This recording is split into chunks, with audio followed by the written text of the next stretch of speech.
Asyhadu an la ilaha illallah wahdahu la syarika lah wa asyhadu anna Muhammadan abduhu wa rasuluhu la nabiyya wa la rasula ba'dah. Allahumma salli wa sallim wa barik ala hadzal nabiyyil karim nabiyina Muhammadin wa ala alihi wa ashabihi wa man tabi'ahu bi ihsanin ila yaumiddin, amma ba'du.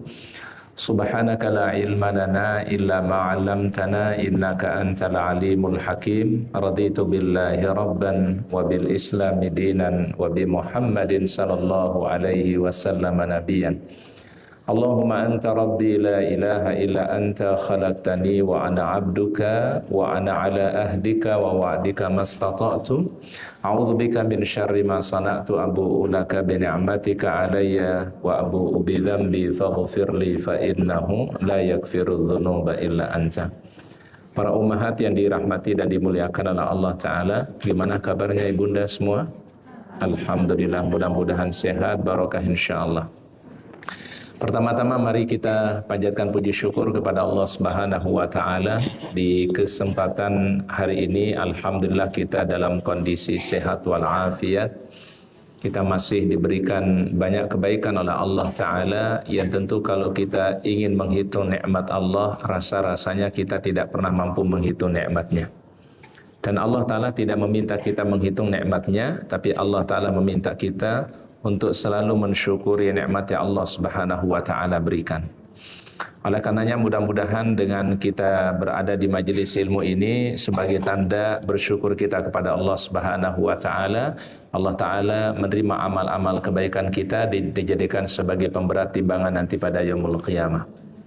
Salawat dan salam mari kita sampaikan kepada uswah hasanah kita, teladan kita yang mulia Nabi Muhammad sallallahu alaihi wasallam. Mudah-mudahan salawat dan salam kita untuk beliau kelak pada yaumul akhir, kelak kita mendapatkan syafaatul uzma. Allahumma salli wa sallim ala nabiyyina Muhammad. Hadirin para ummahat yang dirahmati oleh Allah Ta'ala, hari ini kita akan melanjutkan bahasan kita dari 40 karakteristik golongan yang dicintai oleh Allah Ta'ala. Kita masuk pada golongan yang kedua ya. Ustadz sudah share PDF-nya Bunda ya, atau mungkin yang punya buku silahkan ya. Silahkan dibuka ya, kalau di halamannya, di bukunya ini ya. Halaman sebentar dulu Bun. Halaman yang ke-30 ya Bun ya. 31, mohon maaf. Silahkan dibuka di PDF-nya atau mungkin yang ada bukunya dibuka pada halaman 31 ya. Ya, baik. Sekarang kalau kita nggak punya buku gampang Bunda, ada PDF-nya ya. Jadi bisa dibaca kapan saja ya. Jadi biar dapat ilmu yang bermanfaat ya. Betul Bunda? Iya, dibuka halaman 31. Baik. Kita masuk pada golongan yang kedua ibunda, orang-orang yang menyucikan diri atau orang-orang yang senantiasa bersuci ya. Bersuci di dalam bahasa Arab itu disebut dengan taharah ya. Apa Bunda sebutannya? Taharah. Jadi kalau kita baca di dalam fikih itu, bab yang paling pertama yang dijelaskan oleh para ulama, bab namanya taharah. Bersuci itu ibunda ada dua kategorinya, ada bersuci dari hadas kecil minas saghair, dan ada bersuci dari hadas besar al-hadatsul akbar. Betul ya Bunda ya? Halamannya 31 Bunda ya. Baik, silakan mungkin dibuka dulu ibu-ibu ya. Ibu-ibu biasanya kalau sekali buka langsung ketemu halamannya biasanya. Ya, silakan Bunda. Ya, silakan Bunda. Ya.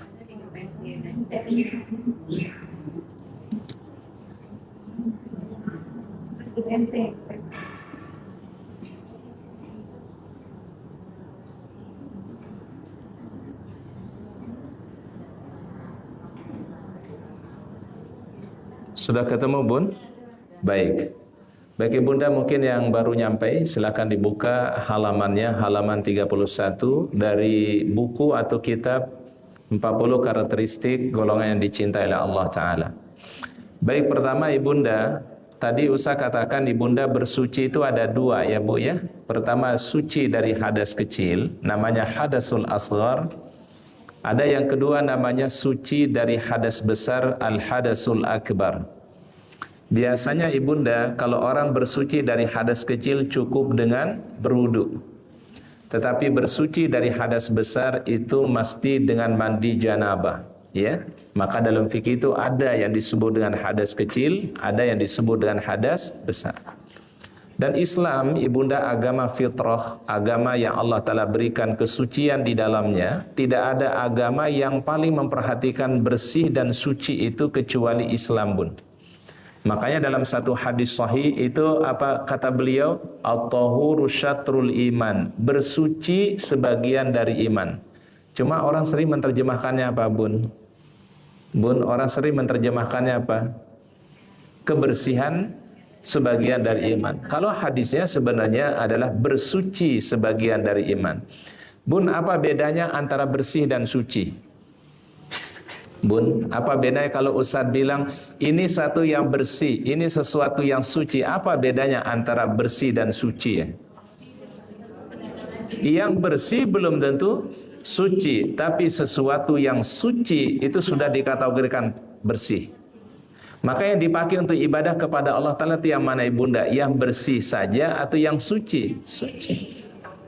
Misalnya ibunda kalau sholat, itu kan yang mesti suci kata para ulama madhab ya, Imam Abu Hanifah, Imam Malik, Imam Syafi'i, Imam Hambali. Berapa yang mesti suci ibunda? Tolong ditulis ada 3 Bu.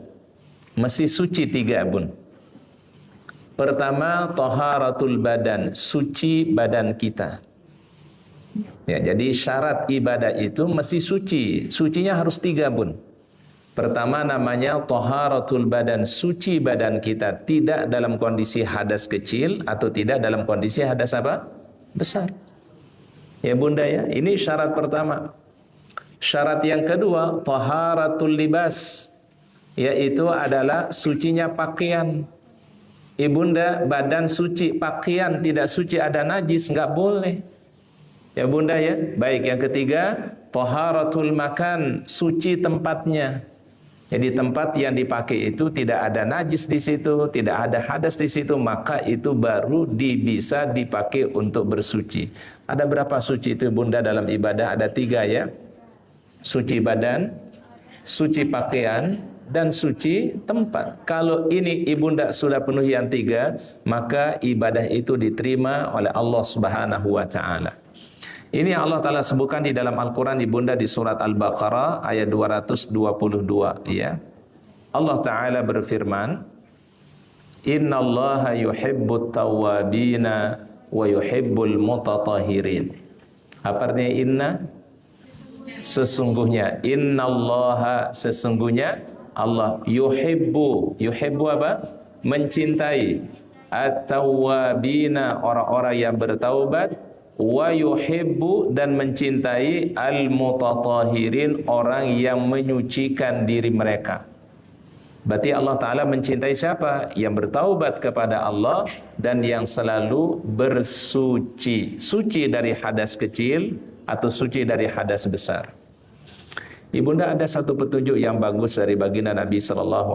Ada sunnah dari beliau ibunda, kalau bisa setiap selesai berwudu ibunda salat sunat 2 rakaat.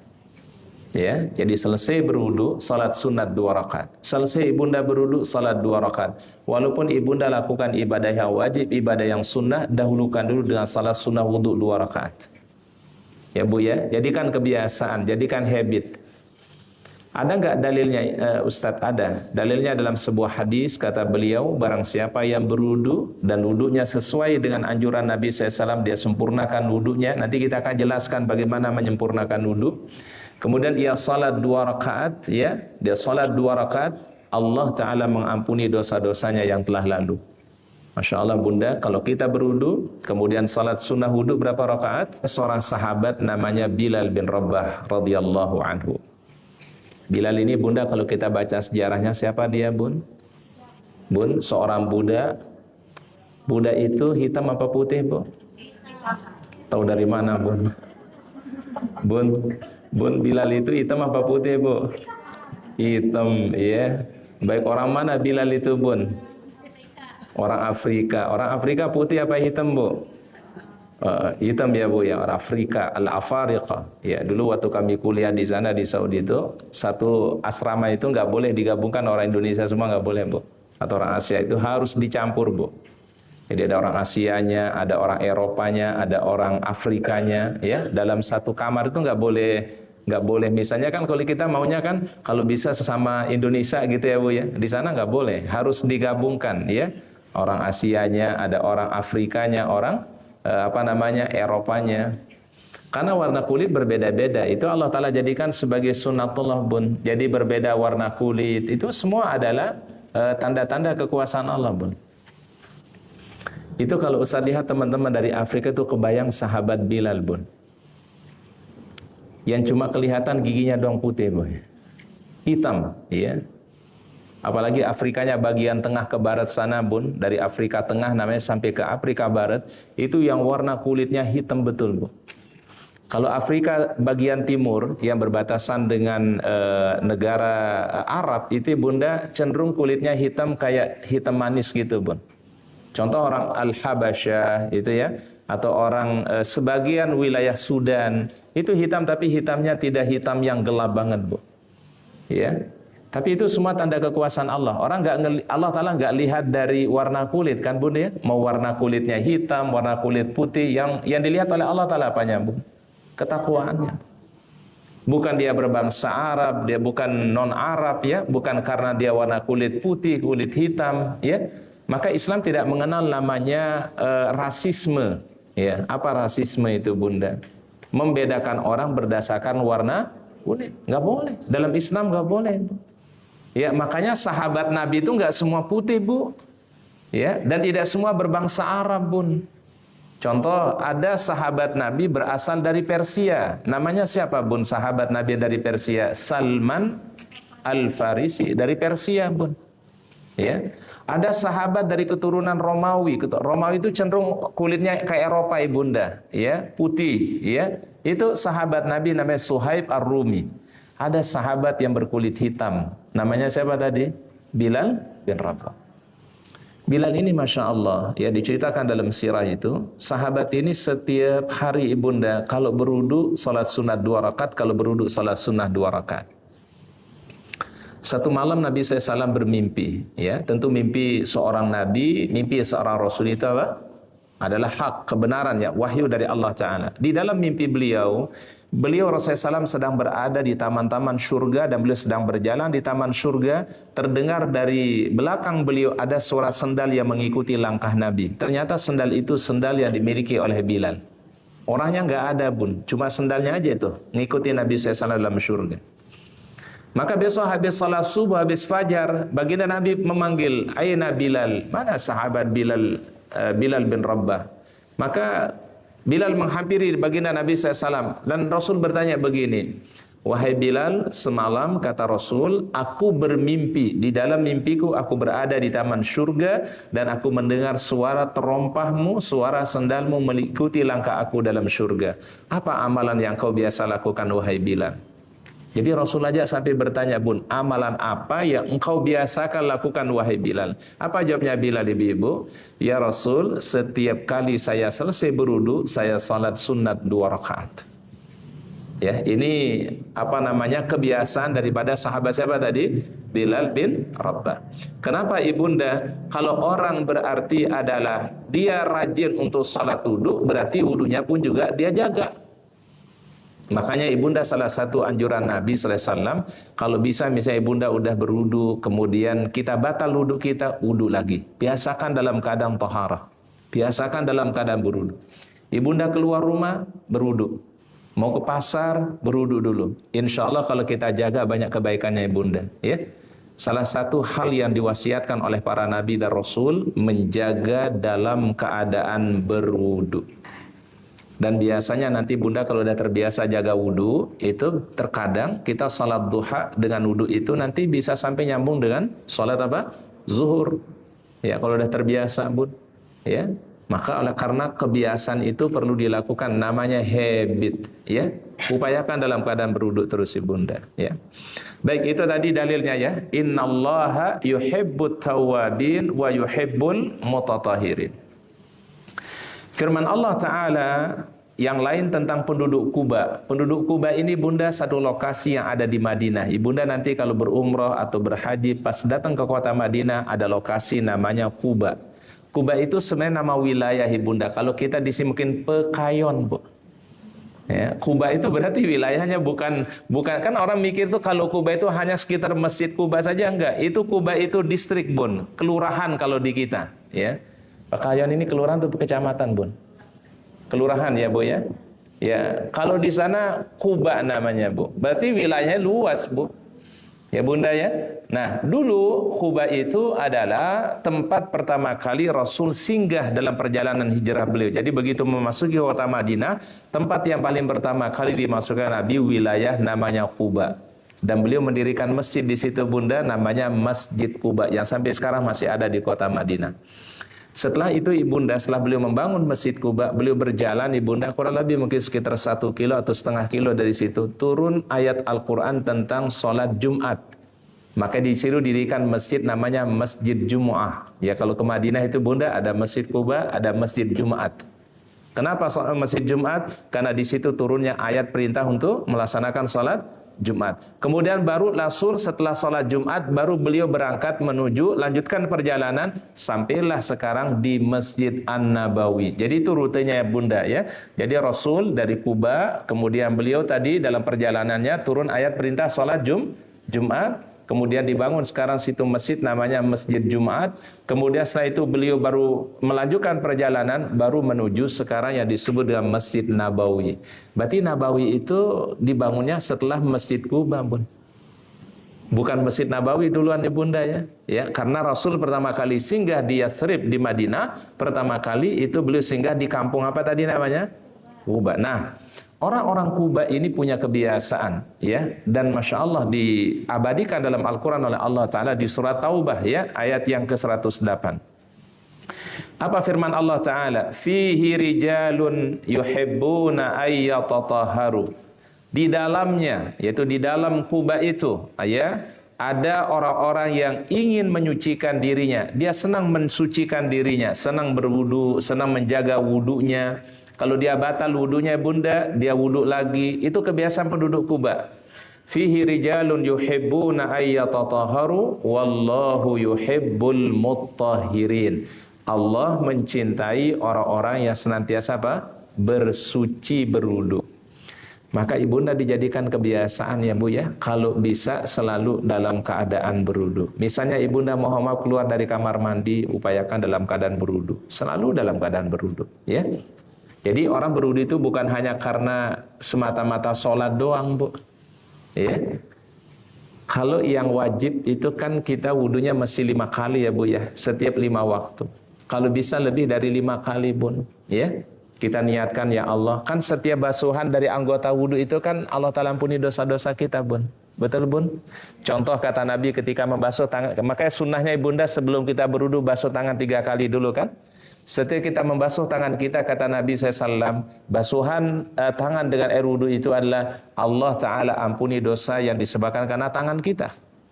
Ketika seseorang Muhammad berkumur, ya kan sunnah berkumur waktu berwudu ya, maka dosa yang disebabkan karena lisan kita, mungkin ucapan kita ada yang tidak baik, Allah Ta'ala maafkan. Karena kenapa? Karena tadi air wudu tadi. Ya kemudian apa? Istinsyak, istinthar, kemudian membasuh wajah kata Nabi. Membasuh wajah berarti semua dosa yang disebabkan karena melihat sesuatu yang mungkin Allah Ta'ala tidak ridhai, Allah Ta'ala ampuni. Ya, bersamaan dengan jatuhnya ya, air wudu itu, Allah Ta'ala gugurkan juga dosa seorang hamba. Ketika orang mengusap tangannya sampai sikunya, dosa yang disebabkan karena tangan diampuni oleh Allah. Ketika orang mengusap kepala dan telinganya, apa yang dipikirkan, apa yang didengarkan, Allah Ta'ala ampuni. Kalau itu ada perbuatan kesalahan di situ. Kalau orang membasuh kakinya, ya, maka dosa yang disebabkan karena langkah kaki mungkin berjalan kepada sesuatu yang tidak diridhai oleh Allah, wudu. Ya, apa diantaranya tadi bunda? Berwudu. Kan jalan kebaikan itu banyak nggak bunda? Bun, jalan menuju kebaikan itu banyak nggak Bu? Banyak kan? Ya, tidak hanya satu amalan ibunda, bukan hanya dua amalan, banyak sekali pintu-pintu kebaikan yang mungkin bisa kita lakukan. Salah satu di antaranya tadi adalah apa?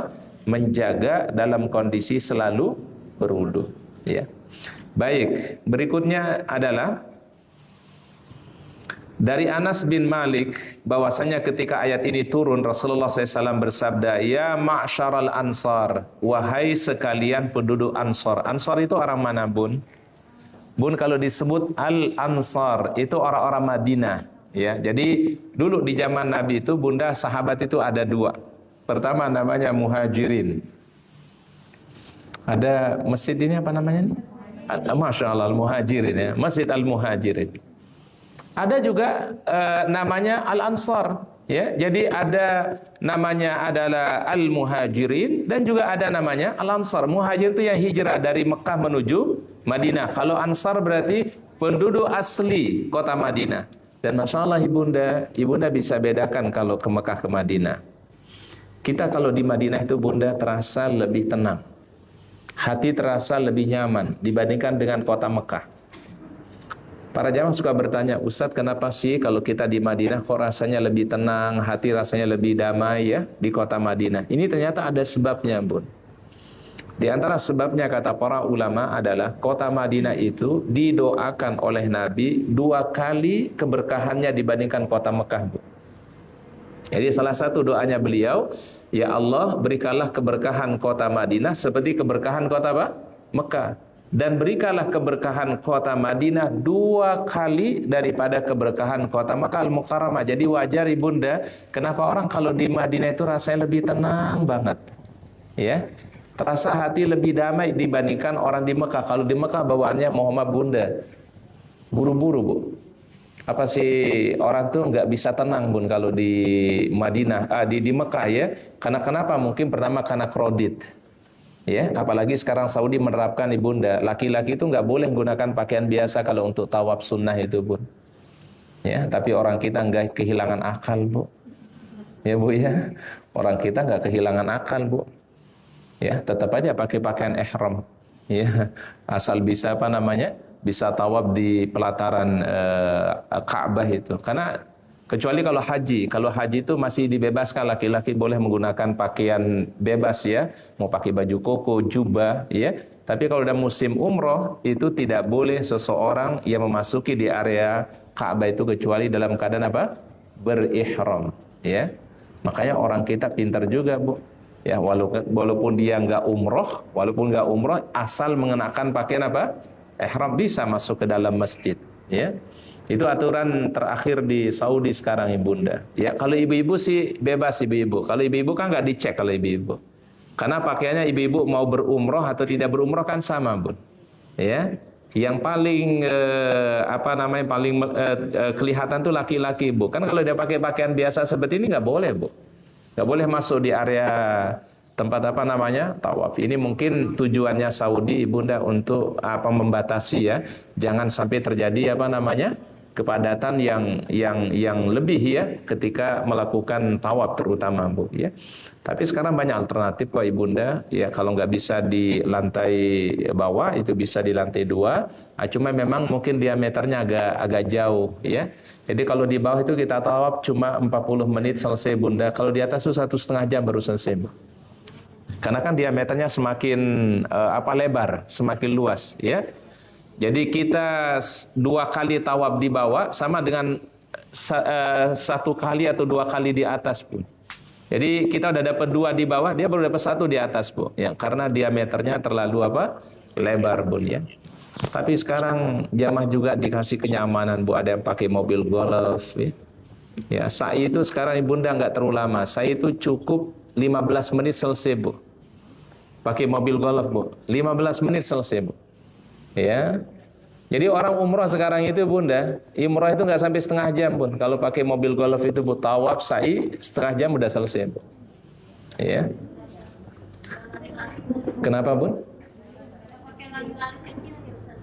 Dia enggak, Bun. Jadi nanti pas lampu hijau doa aja ya. Karena itu memang kencang itu mobilnya, mobil golf ya. Ini sebenarnya dipergunakan mungkin orang yang punya yang punya alasan Bu ya, udzur ya Bu ya. Tapi sekarang umum Bu, yang muda juga ya naik juga, yang golop nggak ada masalah. Baik, ya ma'syaral ansar, wahai sekalian penduduk Ansar. Ansar itu mana tadi Bun?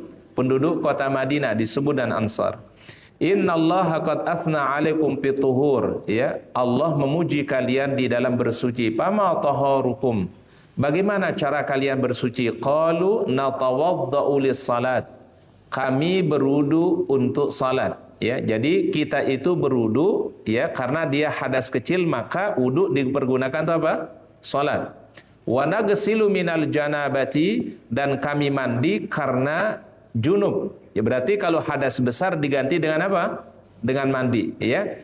Wa nastanji bil ma, ya. Kemudian kami juga yaitu adalah membersihkan kotoran dengan air. Qala fahuwa dzaka fa'alaikumu. Silahkan kata Nabi SAW, ya memang itulah maka kalian peliharalah hal itu. Jadi Masya Allah penduduk Kuba ini Bunda selalu konsisten menjaga tadi, ya, apa-apa yang dicontohkan oleh Nabi SAW. Maka Allah Ta'ala memuji penduduk Kuba Bun. Dan Masya Allah Ibunda, yang harus kita bersyukur kepada Allah Ta'ala, umat Nabi Muhammad dikasih kelebihan yang tidak ada pada umat yang lain. Betul Bu? Contoh Bun, umat di luar Islam itu Bunda, kalau dia hadas besar itu nggak ada, mandi janabah itu nggak ada. Betul nggak Bu? Yahudi, Nasrani nggak ada. Mereka misalnya habis bercampur suami istri, nggak ada tuh mandi janabah bersih, itu nggak ada. Islam Masya Allah Ibunda mengajarkan kita satu arti kebersihan, kesucian, ya. Bayangkan ibu-ibu dalam satu hari itu kita minimal wudunya berapa kali Bun? 5 kali. Bukankah itu menandakan Islam itu sesuai dengan fitrah manusia? Maka disebut Islam itu agama fitrah. Kenapa fitrah? Sesuai dengan fitrah manusia. Apa fitrah manusia? Senang bersuci, senang bersih, senang hal-hal yang baik. Itu namanya fitrah, ya. Dan Ibunda kalau baca sejarah Eropa, dulu umat Islam pernah menguasai Eropa Bunda, namanya Cordova, ya. Berapa lama Ustadz? Kurang lebih sekitar 5 abad. 5 abad itu hampir 500 tahun Bun. Eropa itu di bawah kekuasaan Islam. Cordova namanya Bunda. Ibunda mau tahu, bangsa Eropa saat itu Ibunda belum kenal namanya membaca, nggak bisa, nggak tahu namanya mandi, ya. Bahkan ada satu bangsa di Eropa itu bangsa Viking Bun. Bangsa Viking ini Bunda setahun itu mandinya cuma sekali Bun, ya. Bangsa Viking namanya Bun. Coba buka Bun buka di Google, namanya bangsa Viking namanya Bun. Bangsa Viking. Setahun Bun sekali mandi ya. Ini sejarah dulunya ya, dulunya Bun. Itu negaranya sekarang Viking itu Swedia, Norwegia, kemudian disebut negara Skandinavia namanya Bun. Norwegia, Swedia, itu bangsa yang dulu nggak pernah mandi Bun. Nah, coba dibacakan sedikit Ustaz Bun. Bangsa Viking siapa bangsa Viking Bun? Dan dari Skandinavia. Skandinavia itu negaranya sekarang Bunda Norwegia, Swedia, ya. Kemudian Norwegia dan Swedia. Iya, terus antara abad ke-8 hingga pertengahan abad ke-11. Baik, kemudian melakukan perampokan. Mereka dulu Ibunda bangsa perampok. Ya, terus penjelajahan dan perdagangan di seluruh Eropa. Baik, ini tadi bangsanya namanya bangsa Viking namanya Bun. Bangsa apa namanya? Viking. Ibunda, dulu mereka baru mengenal mandi itu Ibunda setelah Islam masuk di Eropa Bun. Setelah ada namanya kekuasaan Cordova, Spanyol Ibunda, ya, Cordova, ya. Jadi mereka bangsa Eropa saat itu belajar dari Islam 3 hal. Tolong ditulis Ibunda. Para ahli sejarah mengatakan bangsa Eropa itu belajar dari Islam ketika di Cordova 3 hal. Pertama, mereka belajar bangun di waktu pagi. Karena umat Islam bangun di waktu pagi. Kenapa bangun di waktu pagi ini penting Ibunda? Karena waktu yang paling barokah itu adalah waktu pagi. Ya, maka ada sunnahnya untuk membaca juga Allahumma inni as'aluka ilman nafi'an wa rizqan thayyiban wa amalan mutaqabbala. Ya Allah, aku mohon di pagi hari ini ilmu yang bermanfaat, rezeki yang baik dan amal yang kau terima. Bangsa Eropa, kata para ahli sejarah, baru mereka mengenal namanya adalah tadi bangun pagi itu setelah mereka melihat peradaban Islam di Spanyol, di Asbania, Bun, di Cordova. Yang kedua, Ibunda, mereka belajar menanam buah tin dan buah zaitun. Mereka mulai belajar pertanian, Ibunda, dari umat Islam. Pagi, waktu pagi pasti bangun kan, Bun, ya? Ada sholat tahajud, ada sholat witir, ada sholat fajar di situ, Bunda. Mau nggak bangun, mau nggak bangun harus waktu pagi kan? Bangsa Eropa saat itu, Bunda, baru belajar bangun di waktu pagi dari umat Islam, Bun. Ini pertama yang mereka pelajari, Bun, dari umat Islam. Pertama adalah tadi belajar apa, Bun? Bangun di waktu pagi. Kenapa bangun di waktu pagi ini penting, Ibunda? Karena waktu yang paling barokah itu adalah waktu pagi. Ya, maka ada sunnahnya untuk membaca juga Allahumma inni as'aluka ilman nafi'an wa rizqan thayyiban wa amalan mutaqabbala. Ya Allah, aku mohon di pagi hari ini ilmu yang bermanfaat, rezeki yang baik dan amal yang kau terima. Bangsa Eropa, kata para ahli sejarah, baru mereka mengenal namanya adalah tadi bangun pagi itu setelah mereka melihat peradaban Islam di Spanyol, di Asbania, Bun, di Cordova. Yang kedua, Ibunda, mereka belajar menanam buah tin dan buah zaitun. Mereka mulai belajar pertanian, Ibunda, dari umat Islam. Maka Ibunda bisa cek sekarang penghasil zaitun terbaik di dunia selain di Palestina itu adalah Spain. Spain itu mana, Bun? Spanyol. Ibunda kalau ke supermarket itu, Bunda, yang supermarket yang besar, Ibunda, itu kalau ketemukan zaitun, itu zaitun yang terbaik itu ada dua jenis. Pertama, zaitun penghasilnya dari Palestina atau zaitun yang dari Spain. Spain itu dari Spanyol, Bun. Dari mana bangsa Eropa belajar pertanian? Itu dari umat Islam, Bun. Baik, ini yang kedua yang mereka pelajari dari umat Islam, Bunda, ya. Baik, yang ketiga adalah mereka belajar dari umat Islam gimana cara mandi, cara bersih. Mereka dulu bangsa yang tidak pernah mandi, Bun. Ya. Baru Islam perkenalkan cara mandi, cara bersuci, ya, Bu, ya. Tadi bangsa apa namanya, Bun? Bangsa Viking. Bangsa Viking itu dikenal kata para ahli sejarah, dan makan mohon maaf, Ibunda, ratunya Prancis, Ustadz lupa di sejarah itu disebutkan, dia mandi itu setahun cuma 2 kali, Bu, ratu ini, Bu. Ratu padahal, Bu. 2 kali setahun, Bu. Seorang ratu, Ustadz lupa itu ratu siapa nama itu di Prancis pada masa itu. Ini Eropa di masa dulunya, ya, Bu, ya. Jangan dilihat Eropa zaman sekarang, Bun. Ini kita bicara Eropa yang di awal Islam waktu itu berkuasa di situ, Bunda. Seorang ratu, ibu-ibu, itu mandi setahun 2 kali.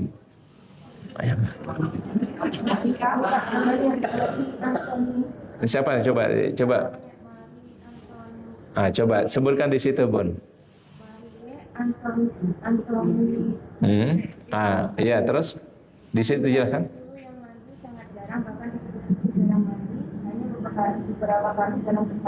Ahli sejarah mengatakan dia mandi setahun itu cuma 2 kali, Bu. 2 kali sampai 3 kali, Bu. Iya, makanya parfum terbaik itu dari Perancis, Bu. Kenapa? Nah, ini sebabnya, Bun. Ada hubungannya, Ibunda, nanti. Kenapa parfum terbaik itu di Eropa, Bu? Karena mereka punya sejarah nggak pernah mandi, Bu.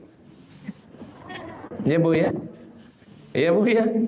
Di situ ahli sejarah mengatakan begitu, Ibu. Jadi bangsa Eropa saat itu, Bu, nggak kenal mandi, ya. Nggak, ya beda kayak orang Asia, Bu. Orang Asia itu senang mandi, Bu. Kita 3 kali mandi, Bu. Pagi mandi, siang mandi, sore mandi, 3 kali mandi. Maka bersih, Bu. Ya. Bangsa Eropa, itu bangsa Middle East, itu jarang mandi, Bu. Makanya rata-rata parfum terbaik itu dari sana, Bu. Eropa, dari Middle East, ibu-ibu. Ya. Jadi kita punya budaya yang bagus, Bunda. Budaya apa tadi Islam itu? Budaya apa? Mandi. Ya. Apalagi terlebih berudu. Kemudian apa tadi, Bu?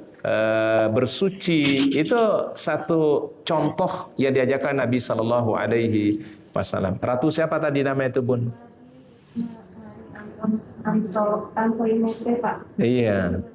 Iya, sekarang cari aja di Google ketemu, Bun. Itu Ustaz baca dulu.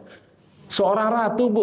Bun, kalau ratu itu bukan rakyat biasa, Bu. Ratu itu orang yang sangat dikagumin, tapi mandinya, Bu, cuma berapa kali setahun tuh, Bu. Wallahu alam. Padahal kan daerah enggak mungkin karena enggak kebiasaan ya, Ibu ya. Dianggap tidak sehat dan tidak lazim bagi kalangan bangsawan. Oh, jadi bagi kalangan bangsawan pada masa itu kalau orang rajin mandi justru apa, Bu? Justru apa, Bu? Tidak bagus untuk kesehatan ya, Bu ya.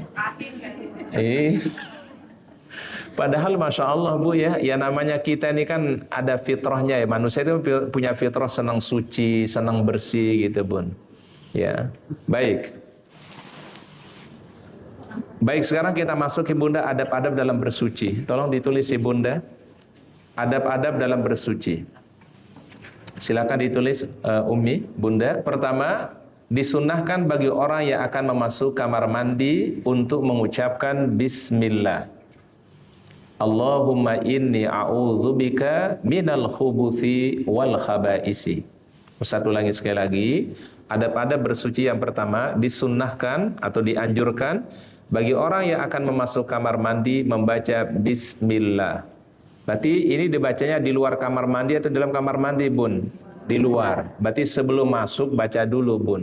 Bismillah. Allahumma inni a'udzubika minal khubuthi wal khabaisi. Dengan nama Allah, sesungguhnya aku berlindung kepadamu dari setan laki-laki dan setan perempuan. Berarti setan itu ada dua jenisnya. Ada jenis laki-laki, ada jenis perempuan. Kenapa ini disebutkan ada jenisnya, Ibunda? Karena yang masuk ke kamar mandi kan bisa orang laki-laki, bisa perempuan. Kalau laki-laki yang masuk ke kamar mandi itu, ya, kalau dia tidak baca bismillah, kata Nabi, auratnya dilihat oleh setan dari kalangan perempuan. Kalau perempuan yang masuk ke dalam kamar mandi lalu tidak baca bismillah, kata Nabi, yang dilihat auratnya itu oleh jin atau oleh setan yang berjenis apa? Laki-laki. Makanya ini sunnahnya kenapa, Bunda, kalau orang masuk kamar mandi baca bismillah. Betul, Bu? Bismillah itu ternyata disunnahkan ketika memasuki kamar mandi. Karena kenapa? Mohon maaf Ibunda, orang di kamar mandi kan tidak pakai pakaian. Kan kita tanggalkan pakaian kita, kan aurat terlihat. Tetapi begitu baca bismillah kata Nabi, itu aurat Bani Adam, manusia, tidak terlihat oleh bangsa jin, Bun. Jadi jin ini memang kesukaannya melihat aurat manusia. Ya, kami ulangi sekali lagi, Bunda. Maka inilah sebabnya kenapa mohon maaf, hatta orang yang bercampur saja suami istri, itu kan disuruh ada kain yang menutupinya.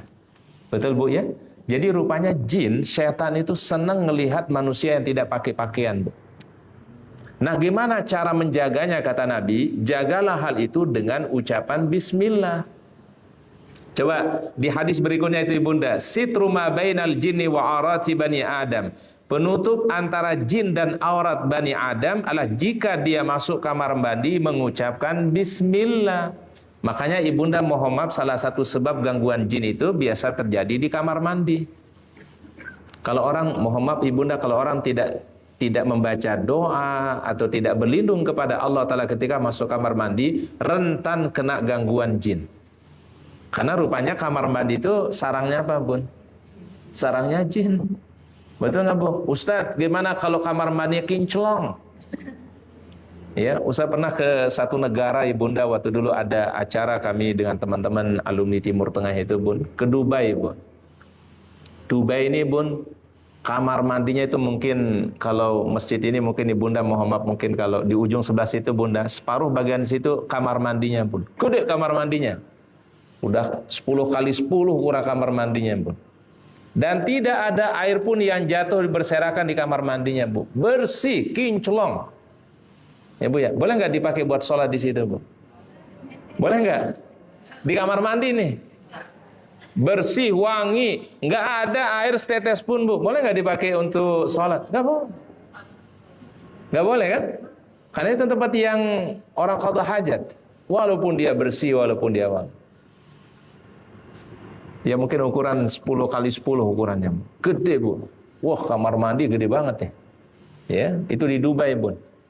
Ustadz mikir ini setan tempat ini juga, datang juga dia. Jadi walaupun bagus, bersih, tetap yang namanya tempat qada hajat itu sarangnya apa? jin. Makanya sunnahnya dari Nabi SAW, baca dulu bismillah, baru ucapkan apa? Akan dilihat auratnya oleh jin yang laki-laki. Nah ini menunjukkan apa ibunda? Jin syaitan tuh paling senang kalau orang membuka auratnya. Makanya kenapa Islam mengajarkan kita sitrul aurah. Betul Bu ya? Menutup apa? Aurat kita. Dan itu kan cara Islam menghormati wanita sebenarnya Bun. Jadi Islam tuh menghormati perempuan gimana Bun? Diperintahkan untuk menutup auratnya.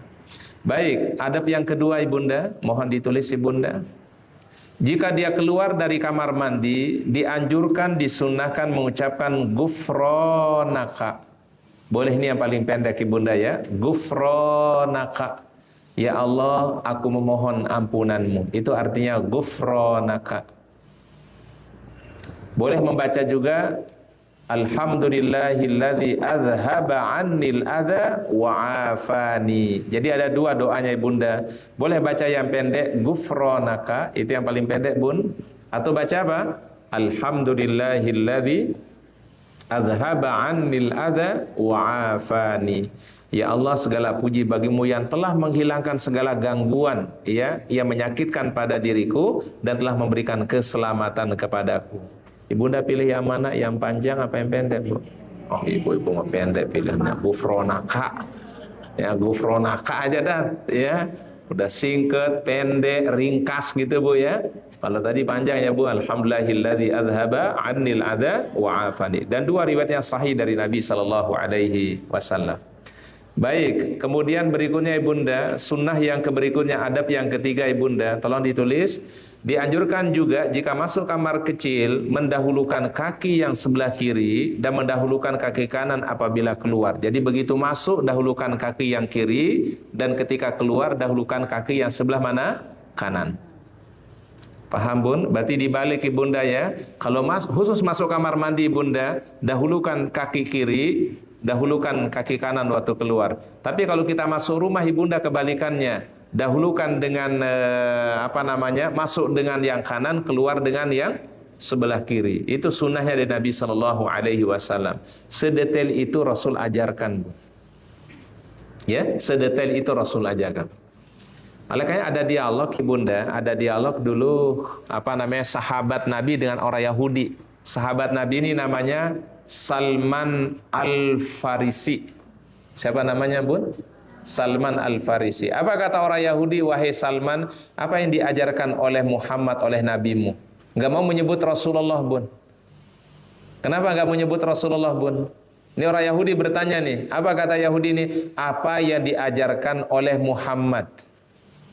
Kenapa tidak menyebutkan apa yang diajarkan oleh Rasulullah atau oleh Nabi Allah? Kenapa ibunda? Ini Yahudi bertanya nih. Kenapa nyebut Muhammad aja? Karena dia tidak mengakui kerasulan Nabi Muhammad SAW. Tapi mau tahu ibu-ibu, apa namanya sekarang tuh bunda, orang mau tahu itu apa namanya Bu? Bu, yang kepingin tahu itu apa namanya? Kepo. Jadi Yahudi kepo juga nih. Ya, jadi mau tahu apa yang diajarkan oleh Muhammad, tapi nggak menyebut Rasulullah Bun. Karena kalau nyebut Rasulullah berarti otomatis dia meyakini Nabi Muhammad utusan Allah. Kalau dia bilang Rasulullah Nabi Allah, berarti dia meyakini Nabi Muhammad utusan setelah Nabi Isa alaihissalam yang diutus di akhir zaman. Mereka nggak mau nyebut Bu. Sebutnya apa? Apa yang diajarkan oleh Muhammad. Nggak mau menyebutkan Rasulullah. Kata Salman Al-Farisi, beliau mengajarkan kami segala hal dalam urusan agama ini. Sampai hal yang kaitannya masuk ke kamar mandi. Berarti Islam itu mengajarkan kita, ibunda, mengatur urusan yang paling besar sampai urusan yang paling kecil. Tidak ada yang tidak diberikan aturan oleh Allah Ta'ala. Betul ibu-ibu? Itu makna apa? Inna salati wa nusuki wa mahyaya wa mamati lillahi rabbil alamin. Salatku, ibadahku, hidup dan matiku semata-mata karena Allah. Jadi bunda, ibadah kita itu bukan hanya salat, bukan hanya puasa, tapi semua bagian daripada hidup kita itu bisa beribadah kepada kalau diniatkan. Innamal a'malu binniyat. Ibu-ibu mungkin bisa lebih besar pahalanya, Bu. Ya. Bayangkan ibu-ibu pagi-pagi udah repot. Betul Bu? Betul Bu? Ya, pagi-pagi udah masak, pagi-pagi udah nyiapin sarapan, pagi-pagi udah nganterin anak, ya, udah nyiapin buat suami. Itu semua ibadah semua, Bun. Ibunda jangan andalkan cuma sholat doang, Bun. Kalau sholat mah sedikit pahalanya, Bun. Ya, Bu ya. Baca Quran mungkin sedikit bacaan Al-Quran kita, Ibunda, atau amal-amal yang sedikit, Ibunda, tapi diniatkan semua aktivitas kita di dalam menjalankan tugas sebagai seorang istri, sebagai seorang ibu, itulah nilai pahala besar yang Allah Ta'ala berikan, Bun. Makanya ada riwayat dari Fatimah radhiyallahu anha, Ibunda, disunahkan malam hari, Bunda, ketika baringkan badannya, kata Nabi, baca subhanallah 33, baca alhamdulillah 33, baca Allah Akbar 34 kali. Ini bagus bagi seorang wanita, kata Nabi. Maka dosa kesalahan dari waktu pagi karena lelahnya, capeknya, diampunin oleh Allah Ta'ala sampai waktu malam harinya, Bu. Ustaz ulangi sekali lagi, baca setiap mau tidur, Bun, subhanallah 33, alhamdulillah 33, Allahu Akbar 34. Beda. Kalau habis sholat kan subhanallah 33, alhamdulillah 33, Allahu Akbar 33, baru digenapkan la ilaha illallah syarikalah. Tapi kalau menjelang tidur beda, Bun. Subhanallahnya 33, alhamdulillah 33, Allahu Akbar 34. Supaya kenapa? Supaya jumlahnya sama 100.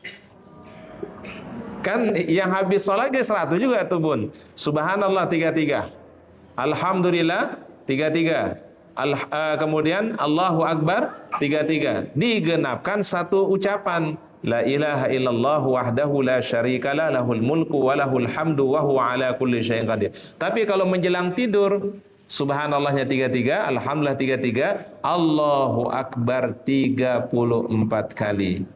Ini bagus bagi seorang wanita, kata para ulama. Dari waktu pagi dia sudah capek, lelah, ngurusin suami, anak, dan seterusnya. Kemudian pada malam harinya Allah Ta'ala ampuni segala dosa dan kesalahan yang dia miliki. Itu sebab ampunan Allah, Bu. Ya, Bu ya. Diamalkan, Bun. Ya. Nah, cuma mungkin ibu-ibu saking lelahnya, Bu ya. Baru baca subhanallah, subhanallah, udah tidur, Bun. Ya, Bun ya. Ustaz ulangin sekali lagi, Bun. Baca subhanallah 33. Alhamdulillah 33, Allahu Akbar 34 kali. Ini yang diajarkan dulu kepada putri beliau, namanya Fatimah radhiyallahu anha, yang disebut Fatimatuz Zahra. Baik, tadi masuk kamar mandi, Bun, dianjurkan masuk dengan kaki yang sebelah mana dulu? Kiri dulu. Kemudian keluar dengan kaki yang sebelah kanan. Bun, kalau orang di kamar mandi, kata para ulama, jangan berlama-lama. Paham, Bun? Paham, Bun? Paham. Bun, jangan sampai orang di kamar mandi asyik, Bu. Asyik main HP, asyik baca koran. Tempat itu kan tempat yang nggak bagus sebenarnya, Bun.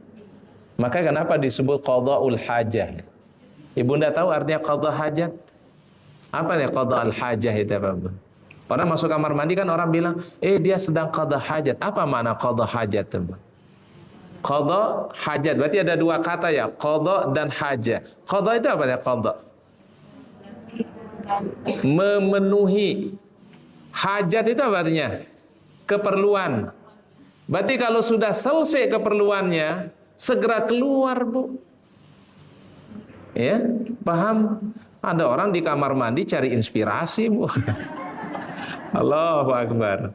Ya, qada hajat itu segera mungkin selesai, Bu. Kalau udah selesai mandi, segera keluar. Selesai qada hajat, segera keluar. Ya, jangan berlama-lama di kamar mandi, Bun. Wah, ya, apalagi kalau kamar mandi kinclong, cakep, terkadang jadi betah di kamar mandi. Ya, paham, Bunda ya? Nah, maksud para ulama, artinya kalau sudah selesai urusan di kamar mandi, segera keluar. Makanya disebut qada'ul hajah. Qada artinya adalah memenuhi hajat, keperluannya. Kalau selesai udah keperluan kita, udah mandi keperluan kita, udah selesai keluar. Ya, tidak dianjurkan berlama-lama di dalam apa? Kamar mandi. Ya, ada orang tuh di kamar mandi nggak tahu ngapain 1 jam di kamar mandi. Ya, 1 jam, 1,5 jam di kamar mandi. Kelamaan itu, Ibu. Ya, yang normal aja. Orang di kamar mandi biasanya Bunda, mohon maaf, mungkin kalau qada hajat mungkin 5-10 menit. Betul nggak Bu ya? Kalau mandi mungkin 15 menit, 20 menit. Lah ini kalau sampai 1 jam ngapain? Iya Bu. Ya, kalau bersih kamar mandi alhamdulillah. Kalau bersih-bersih alhamdulillah ya. Tapi jangan setiap saat ya Bu ya. Setiap saat mandi. Di zaman Nabi Bu, orang kalau mau qada hajat itu harus menghindar dari orang lain Bun. Ya mungkin cari tempat yang jauh supaya tidak terlihat qada hajat. Kan kalau sekarang udah beda sistemnya Bun ya. Kan sekarang sudah ada apa Bun? Sudah ada di ruangan tertutup Ibunda ya. Baik.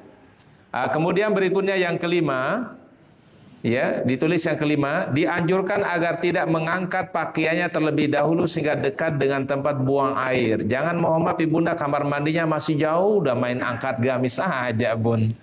Ya, paham Bun? Bun, paham kamar mandinya masih ujung sono Bu, dari sini udah angkat gamis aja Bu.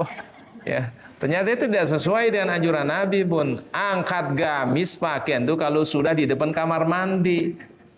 Betul nggak Bu?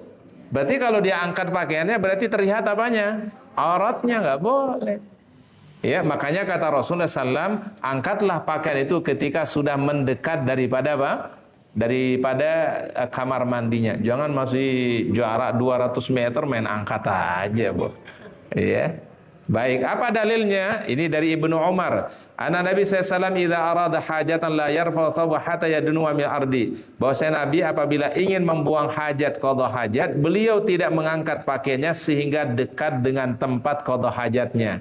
Berarti beliau baru mengangkat pakaiannya, sarungnya, kainnya kalau sudah mendekat apa? Tempat qada hajat. Tapi kalau masih jauh mah jangan Bun.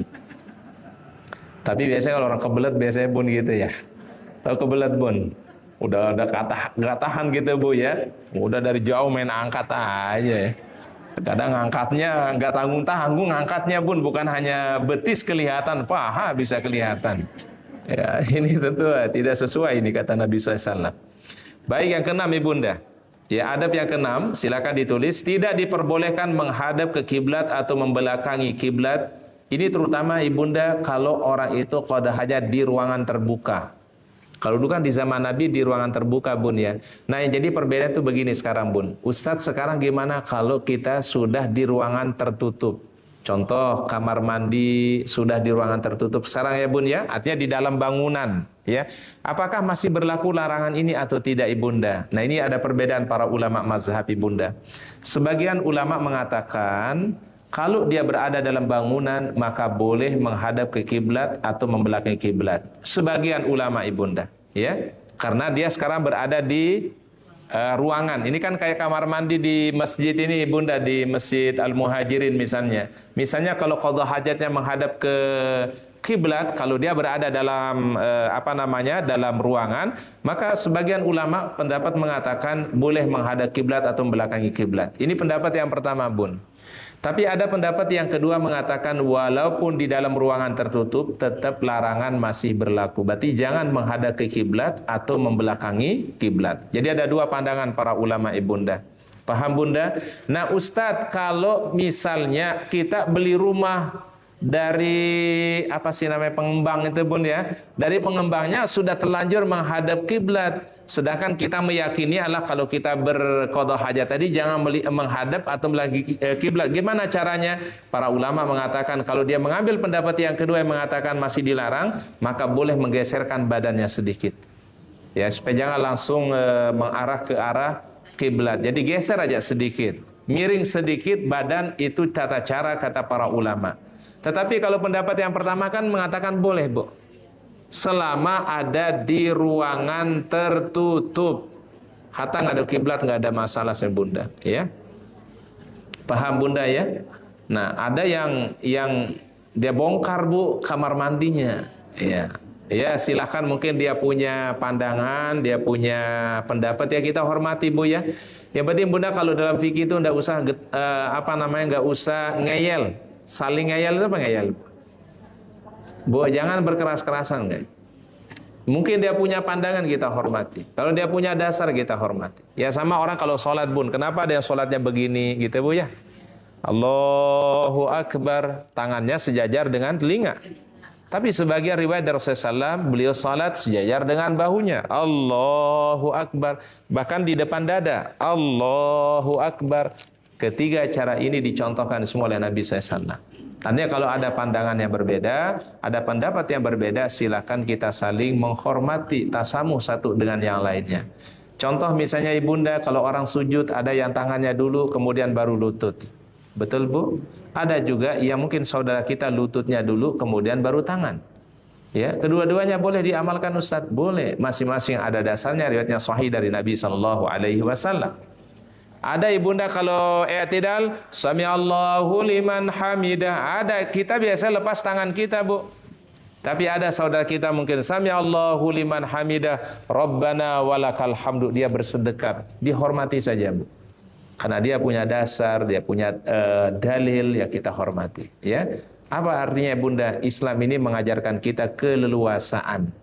Oh, amalan yang begini ada contohnya dari Nabi, yang begini ada juga dasarnya dari Nabi SAW. Apalagi terkait dengan pemahaman Bun. Kayak tadi, kalau dia di dalam ruangan, ada yang memahaminya tetap dilarang menghadap kiblat dan ada ke kiblat atau membelakangi kiblat. Karena konteksnya di zamannya Nabi yang dilarang itu bunda, karena di ruangan terbuka. Kan dulu di zaman Nabi di gurun Sahara Bun. Ya Bu ya, di gurun apa? Sahara. Berarti berada di ruangan yang terbuka. Baik, kemudian yang ketujuh bunda, ya, adab yang ketujuh, diharamkan buang air, ya, buang air di sini maksudnya maaf qada hajat ya, di jalan umum atau tempat berteduh. Jangan orang pipis mohon maaf di tempat orang lewat atau mungkin di tempat orang berteduh, mungkin di bawah pohon rindang di situ Bun ya. Dia qada hajat tentu mengganggu orang lain di bunda. Berarti Islam mengajarkan apa bunda? Kita beramal itu jangan berpikir hanya untuk kemaslahatan diri sendiri. Berarti kita harus menjaga juga kemaslahatan apa? Orang lain. Betul Bu? Betul Bun? Islam berarti tidak hanya memikirkan diri sendiri, tapi juga kita belajar memikirkan kemaslahatan orang lain. Ditulis kaedahnya ibunda. Kaedah fikihnya namanya la dharara wa la dirara. Ditulis bunda kaedah fikihnya la dharara wa la dirara. La dharara. Ibunda nulisnya pakai huruf Arab ya? Huruf Arab atau huruf Latin Bun? Huruf Arab kali Bun. La dharara, la dharara wala dirara. La darara wala dirara. Umi mungkin nanti bulan depan siapin Ustadz apa namanya? Papan tulis ya. Kalau ada yang mau ditulis-tulisnya Bun ya. Ya. La darara, ada papan tulis di sini Bun. Ada ya, disiapin aja Bun ya. La darara wala dirara. Apa maknanya Ibunda? Tidak boleh membahayakan buat diri sendiri dan tidak boleh membahayakan untuk orang lain. Ini kaidah fikihnya Ibunda. La dharara wa la dirara. Tidak boleh membawa bahaya untuk diri sendiri dan juga tidak boleh membahayakan buat orang lain. Diri sendiri aja kita nggak boleh membawa diri kita kepada hal yang membahayakan Bun. Termasuk jangan membahayakan orang lain. Kaidah ini penting nggak Ibunda? Penting sekali Bu ya. Jangan sampai orang berpikir, Ustadz yang penting saya nyaman, orang lain mah masa bodoh. Namanya Bun horeg. Son horeg, tahu nggak Bun son horeg? Bun son horeg tahu nggak?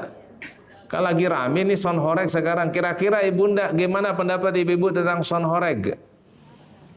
Boleh apa nggak boleh Bu? Nggak boleh. Kenapa nggak boleh Bunda? Kenapa dia nggak boleh Bu? Son horeg. Kenapa nggak boleh Bu? Mudaratnya bukan buat diri sendiri aja, mudarat buat orang lain Bu. Ya, itu apalagi ada sport jantung itu bisa innalillah itu Bu. Ya Bu ya. Dan banyak sekarang keluhan Bunda itu gendang telinganya itu ternyata rusak Bun.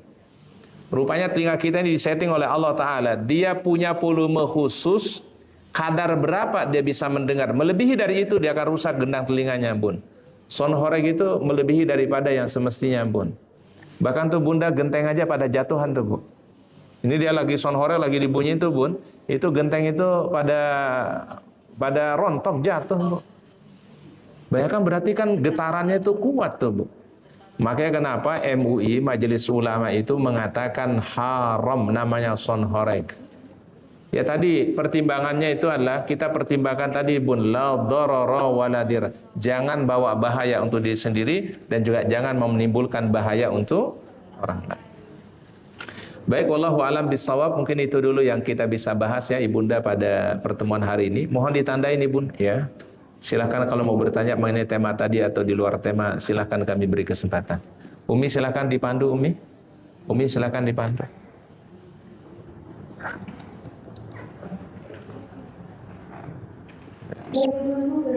Apakah boleh kalau bisa membantu kepalanya? Sebagian aja. Masya Allah. Ini Bunda, inilah pentingnya belajar fikih 4 mazhab Ibunda. Nanti Bunda kalau belajar di fikih 4 mazhab, coba dibuka dulu surahnya Bunda Al-Maidah ayat yang ke-6. Surah Al-Maidah pada ayat yang ke-6. Tolong Umi boleh dibaca terjemahannya Umi. Surat Al-Maidah pada ayat yang ke-6. Ya. Iya, pada ayat yang ke-6. Silakan dibuka dulu suratnya Al-Maidah pada ayat yang ke-6. Silakan Umi dibaca. Wahai orang-orang yang beriman, apabila kamu hendak melaksanakan sholat, maka basuhlah wajahmu dan tanganmu sampai ke situ. Dan sapulah kepalamu dan basuh kedua kakimu sampai ke dua mata kaki. Jika kamu duduk, maka mandilah, dan jika kamu sakit atau dalam perjalanan atau kembali dari tempat buang air, kamu satu menyentuh pelan-pelan. Maka jika kamu tidak memperoleh air, maka bertayamumlah dengan debu yang baik untuk suci. Usapkanlah wajahmu dan tanganmu dengan debu itu. Allah tidak ingin menyulitkan kamu, tetapi Dia hendak membersihkan kamu dan menyempurnakan nikmatnya bagimu agar kamu bersuci. Baik, mohon diperhatikan dulu Ibunda. Ayatnya tadi di surat apa? Al-Maidah pada ayat ke-6. Di dalam bersuci itu Ibunda ada 2 kalimat atau 2 istilah yang harus Ibunda bedakan.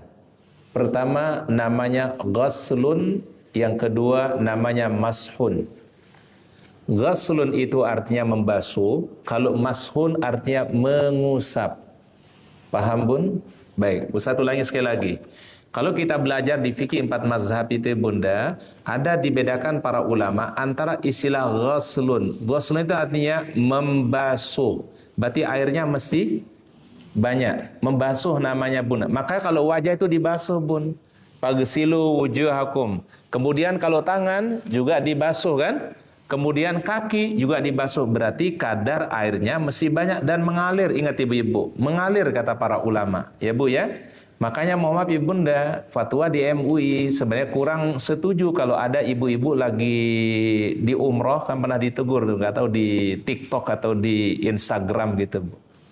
Jadi ada orang yang mempraktekkan wudhu cuma pakai apa namanya Bu, semprotan itu Bunda, dan tata cara wudhunya tidak sesuai dengan sunnah Nabi SAW. Kalau air itu mesti banyak kalau basuhan wajah dan mesti mengalir. Air mengalir bukan air disemprot Bun. Ya, kan kalau di situ dicontohkan tuh di Instagram itu kalau nggak salah ya, disemprot di jidatnya, semprot pipinya kanan, semprot pipinya di kiri, di dagunya, kemudian tidak ada contoh dari Nabi seperti ini orang berwudu Bun. Ya Bu ya, karena kalau wajah itu fagsilu, pakai air yang banyak jumlahnya Bun. Fagsilu. Itu kira-kira bisa rata nggak airnya? Susah rata airnya ibu-ibu. Ya, dan airnya fagsilu Bun. Kalau untuk kepala itu boleh mengusap Bun. Berarti kalau ngusap itu semprotan air sedikit, usap kepala, sah Ibunda. Makanya dari istilah Al-Qur'annya saya udah berbeda Bu. Kalau membasuh itu jumlahnya banyak airnya.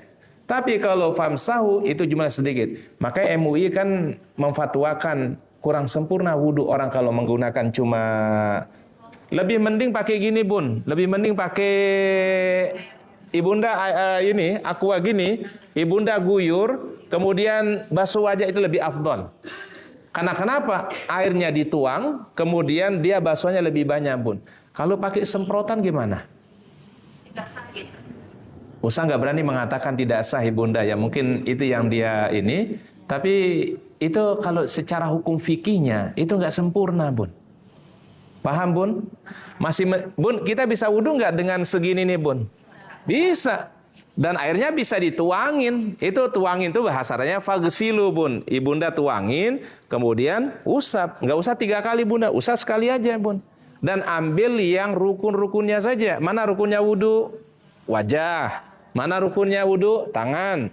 Mana rukunnya wudu? Kepala, telinga, sama kaki. Segini bisa, Bun. Lah sekarang semprotannya ukurannya imil-imil. Diterima ibadah kita, Bun. Nah, makanya ulama fikih dipahami dulu, Bun. Ada 2 kalimat di ayat Al-Quran itu, ada namanya fagsilu. Kalau fagsilu berarti airnya banyak, atau kita tuangin, itu fagsilu.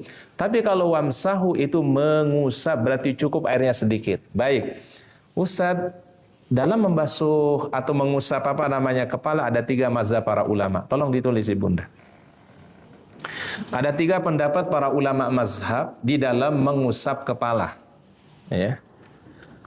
Pertama, menurut Imam Hambali. Menurut Imam Hambali, mazhab fikihnya namanya fikih Hambali. Menurut Imam Hambali atau Ahmad ibnu Hambal mengatakan laki dan perempuan mengusap seluruh kepalanya. Berarti dari ujung depan sampai belakang. Berlaku bagi laki-laki, berlaku bagi perempuan.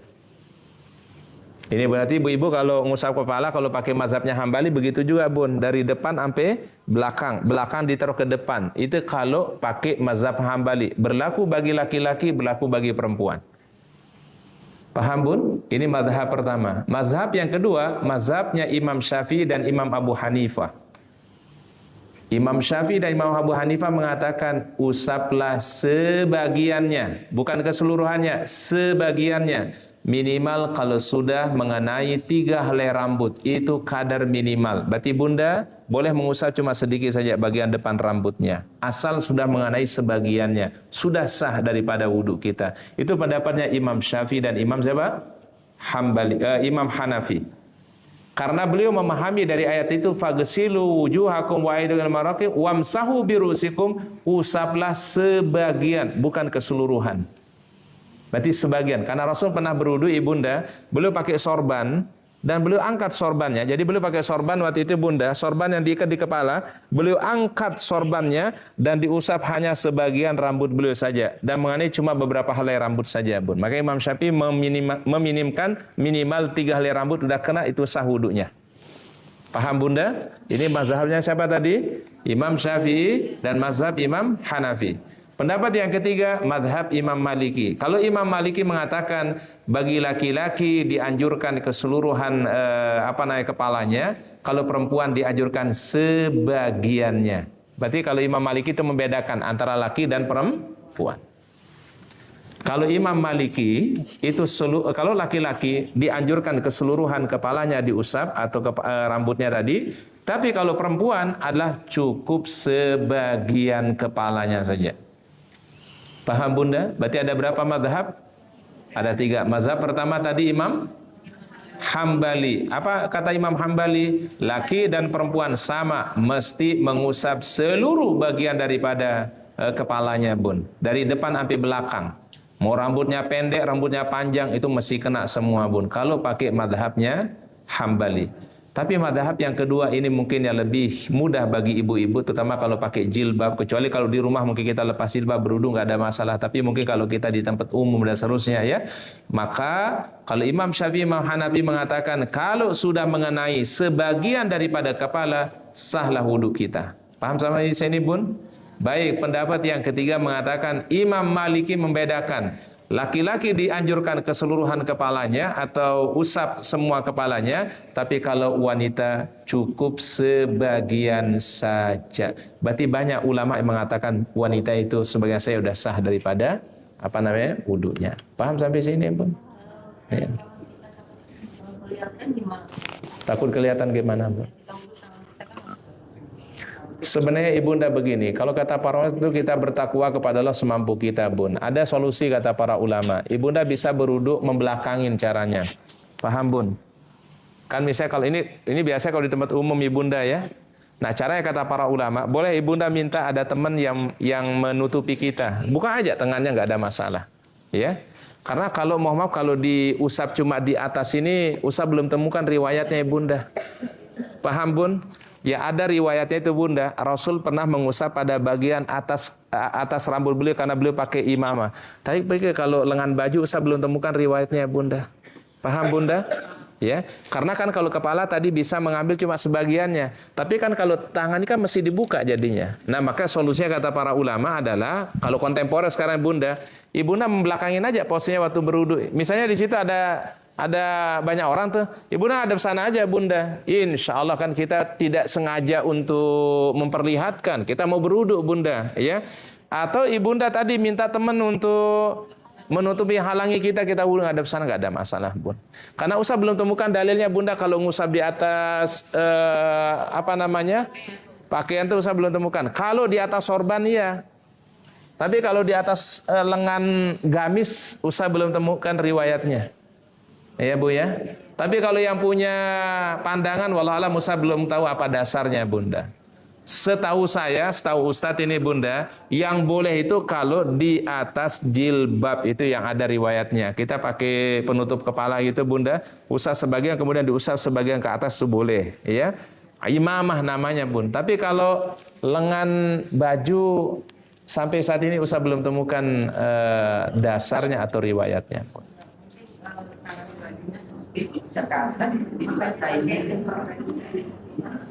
Nah, wallahualam. Coba nanti ini PR Ustadz ya. Ini PR buat Ustadz. Ini memang ibu-ibu membuat Ustadz punya PR ya. Ustadz cari nanti dasarnya para ulama ya. Apakah boleh seorang perempuan mengusap di atas pakaiannya ya? Karena ya ada riwayatnya kalau di atas jilbab ya. Ya, tapi kalau untuk lengan usap belum temukan riwayatnya dari Nabi SAW. Tapi ini mau nggak mau jadi PR buat Ustadz ya Bu ya. Bu makasih ya. Ustadz dikasih PR. Ibu siapa namanya Bun? Ibu Yanti. Ingetin nanti Umi ya. Ya. Nah, ada dua riwayat dari para ulama. Ustaz kita habis berwudu itu bagusnya dikeringkan atau dibiarkan basah. Sebagian para ulama mengatakan boleh dikeringkan dan tidak ada dosa bagi dia. Karena dia kan sudah selesai wudunya. Tapi ada riwayat yang mengatakan bagusnya lah dibiarkan saja itu air. Supaya kenapa? Semakin lama dia mendapatkan kebaikan daripada air wudu itu.